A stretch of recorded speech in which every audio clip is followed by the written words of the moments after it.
ದಾವಣಗೆರೆಯಲ್ಲಿ ಲೋಕಸಭಾ ಚುನಾವಣೆ ಈಗಾಗಲೇ ಸಾಕಷ್ಟು ರಂಗೇರಿದೆ. ಏನು ಅಭ್ಯರ್ಥಿಗಳ ವಾದ ಪ್ರತಿವಾದ ಸಾಕಷ್ಟು ನಡೀತಾ ಇದೆ. ಯಾಕೆಂದರೆ ಲೋಕಸಭಾ ಚುನಾವಣಾ ಇಬ್ಬರ ಪ್ರತಿಷ್ಠಿತ ಕುಟುಂಬಗಳ ಮಧ್ಯೆ ನಡೀತಾ ಇರೋದ್ರಿಂದ ಸಾಕಷ್ಟು ಕದನ ಕುತೂಹಲ ಆಗಿದೆ ಅಂತಲೇ ಹೇಳ್ಬೋದು. ಈಗ ನಮ್ಮ ಜೊತೆ ಕಾಂಗ್ರೆಸ್ ಅಭ್ಯರ್ಥಿ ಪ್ರಭಾ ಮಲ್ಲಿಕಾರ್ಜುನ್ ಅವರು ಇದ್ದಾರೆ. ಅವ್ರನ್ನೇ ಮಾತಾಡ್ಸೋನೇನು ಹೇಳ್ತಾರೆ ಅಂತ. ಮೇಡಮ್, ಹೇಗಿದೆ? ಮತ್ತೆ ಕ್ಷೇತ್ರಾದ್ಯಂತ ಓಡಾಡ್ತಾ ಇದ್ದೀರಾ, ತುಂಬ ಆಕ್ಟಿವ್ ಆಗಿ ಓಡಾಡ್ತಾ ಇದ್ದೀರಾ, ಜನರ ರೆಸ್ಪಾನ್ಸ್ ಹೇಗಿದೆ, ಏನಂತಾರೆ ಜನರ ನಾಟಿ ಮಿಡಿತ ಏನಿದೆ? ನಾಡಿ ಮಿಡಿತ ದಿನ ದಿನ ಕಾಂಗ್ರೆಸ್ ಪರವಾಗಿ ಜಾಸ್ತಿ ಆಗ್ತಾ ಇದೆ. ಯಾಕಂದರೆ ಎಷ್ಟೊಂದು ಜನ BJP ಕಾರ್ಯಕರ್ತರು ಮುಖಂಡರು ನಮ್ಮ ಪಕ್ಷಕ್ಕೆ ಸೇರ್ತಾ ಇದ್ದಾರೆ.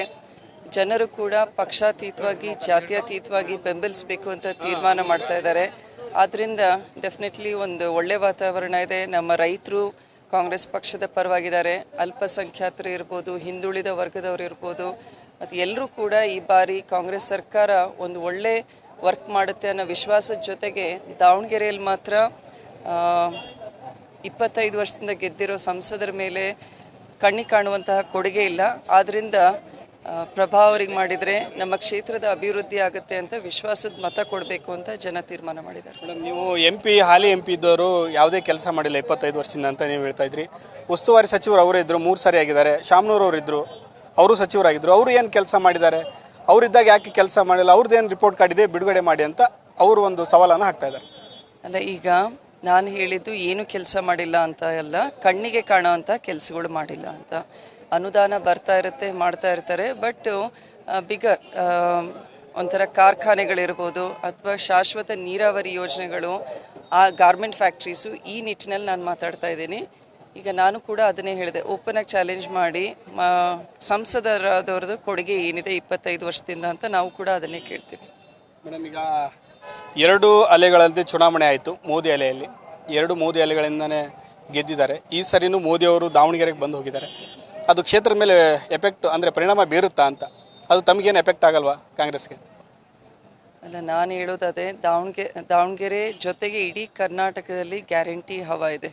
ಮೋದಿಯವ್ರ ಹವಾ ಇಲ್ಲ, ಇಲ್ಲಿರೋದು ಗ್ಯಾರಂಟಿ ಹವಾ.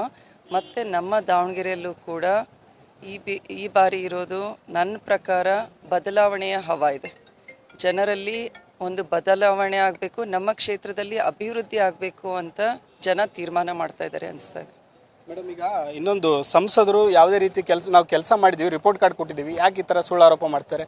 ಸುಳ್ಳು ಹೇಳೋದೇ ಕಾಂಗ್ರೆಸ್ ವೃತ್ತಿ ಅಂತ ಹೇಳ್ತಿದ್ದಾರೆ, ಆರೋಪ ಮಾಡ್ತಿದ್ದಾರೆ ವಿರೋಧ ಅಭ್ಯರ್ಥಿ ಅವರು.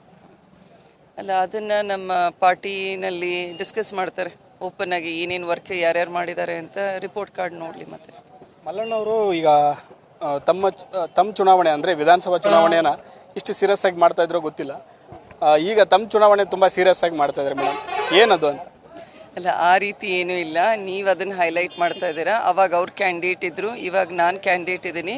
ಸೊ ಎಲ್ಲರೂ ಕೂಡ ಅಪ್ಪಾಜಿ ಅವರಿದ್ದಾರೆ, ಮಕ್ಕಳಿದ್ದಾರೆ, ಕುಟುಂಬದ ಎಲ್ಲ ಸದಸ್ಯರಿದ್ದಾರೆ, ಜೊತೆಗೆ ನಮ್ಮ ಅಭಿಮಾನಿಗಳಿದ್ದಾರೆ. ಕಾಂಗ್ರೆಸ್ ಪಾರ್ಟಿ ವರ್ಕರ್ಸ್ ಜೊತೆಗೆ ಶಾಮನೂರು ಕುಟುಂಬದ ಅಭಿಮಾನಿಗಳಿದ್ದಾರೆ. ಅವರು ಕೂಡ ಪಣ ತೊಟ್ಟು ಈ ಬಾರಿ ಒಂದು ಒಳ್ಳೆ ನಿರ್ಣಾಯಕ ಚುನಾವಣೆ ಇದೆ, ನಮ್ಮ ಸಪೋರ್ಟ್ ಮಾಡಲೇಬೇಕು, ಒಂದು ಬದಲಾವಣೆ ತರಲೇಬೇಕು ಅಂತ ತೀರ್ಮಾನ ಮಾಡಿದ್ದಾರೆ. ಮಲ್ಲಿಕಾರ್ಜುನ್ ಅವರು ಕೂಡ ದೊಡ್ಡ ಕ್ಷೇತ್ರ ಆಗತ್ತೆ, ಓಡಾಡಬೇಕು ಅಂತ ಅವರು ಕೂಡ ಓಡಾಡ್ತಾ ಇದ್ದಾರೆ. ಈಗ ರಾಜ್ಯ ನಾಯಕರು, ರಾಷ್ಟ್ರೀಯ ನಾಯಕರು ಇದುವರೆಗೂ ಯಾರು ಬಂದಿಲ್ಲ ಮೇಡಮ್, ಈಗ ಯಾರಾದರೂ ಬರ್ತಾರೆ ಮುಂದೆ? ಕೊನೆ 2 ದಿನ ಬರ್ತಾ ಇದ್ದಾರೆ, ಶನಿವಾರ ಮತ್ತು ಭಾನುವಾರ. ಶನಿವಾರ ಪ್ರಿಯಾಂಕಾ ಗಾಂಧೀಜಿ ಅವರು ಬರ್ತಾ ಇದ್ದಾರೆ, ಭಾನುವಾರ ಸಿದ್ದರಾಮಯ್ಯಜಿ ಅವರು ಬರ್ತಾ ಇದ್ದಾರೆ. Thank you. ಇಷ್ಟು ಏನು ಕಾಂಗ್ರೆಸ್ ಅಭ್ಯರ್ಥಿ ಪ್ರಭಾ ಮಲ್ಲಿಕಾರ್ಜುನ್ ಅವರ ಮಾತು. ಏನು ಮುಂದಿನ ಚುನಾವಣೆ ಜನ ಬದಲಾವಣೆಯನ್ನು ಬಯಸಿದ್ದಾರೆ. ಆ ಬದಲಾವಣೆ ಅಂತ ನಾವು ಗೆಲ್ತೀವಿ. ಯಾಕಂದರೆ ಕಾಂಗ್ರೆಸ್ ಅಭಿವೃದ್ಧಿಗೆ ಸಾಕಷ್ಟು ಕೊಡುಗೆಯನ್ನು ನೀಡಿದೆ, ಆದರೆ ಈ ಸಂಸದರು ಏನು ಕೊಡುಗೆಯನ್ನು ನೀಡಿಲ್ಲ. ಹೀಗಾಗಿ ನಾವು ಗೆಲ್ತೀವಿ ಅನ್ನೋ ಮಾತನ್ನು ಹೇಳಿರುವಂಥದ್ದು. ಕ್ಯಾಮರಾ ಪರ್ಸನ್ ಲೋಕೇಶ್ ಜೊತೆ Mahadev BG, news first, Davangere. News first, ನಿರ್ಭೀತಿಯಿಂದ ನಿಮ್ಮ ಪರವಾಗಿ.